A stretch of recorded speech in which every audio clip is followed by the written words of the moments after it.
COVID-19 menular, betul? Kita semua udah tahu itu. Parahnya karena masa inkubasinya bisa sampai 14 hari, orang bisa positif corona tanpa demam dan batuk. Gak kelihatan. Kalaupun dia nanti batuk dan demam, bisa jadi itu bukan corona, bisa jadi flu biasa. Jadi bingung kan? Nah, saat ini cara yang paling akurat yang kita punya adalah dengan testing. Pemerintah ini sedang mempersiapkan testing massal di hari-hari ke depan. Pesan utama video ini adalah jangan panik ketika nanti setelah testing massal, angka positif corona kita naik tajam. Kenapa? Ibaratnya selama ini lampu yang nyala itu cuma lampu kecil aja, sehingga kasus yang kelihatan ya sedikit. Tapi begitu lampu-lampu lain dinyalain, baru semuanya kelihatan.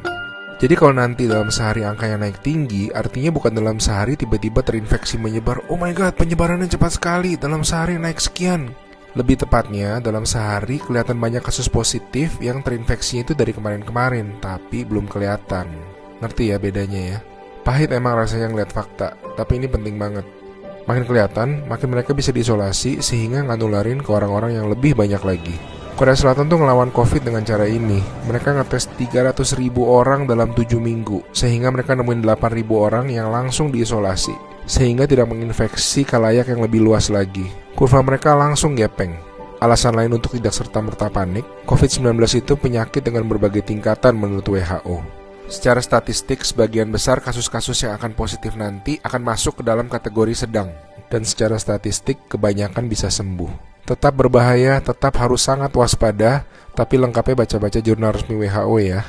Di hari-hari ke depan kita akan lihat banyak orang positif corona, teman-teman kita, saudara-saudara kita. Tapi ingat, jangan jadi stigma. Corona itu bukan aib, dia bukan dosa, dia bukan kesalahan orang itu sendiri. Jadi kita tetap harus waspada, harus menjaga diri kita tidak terinfeksi. Kita malahan harus bantu mereka untuk jadi sembuh. Jadi akhirnya masif testing itu perlu, supaya yang sakit dan tercecer di sana-sini bisa diisolasi sehingga tidak menimbulkan lebih banyak orang yang terinfeksi.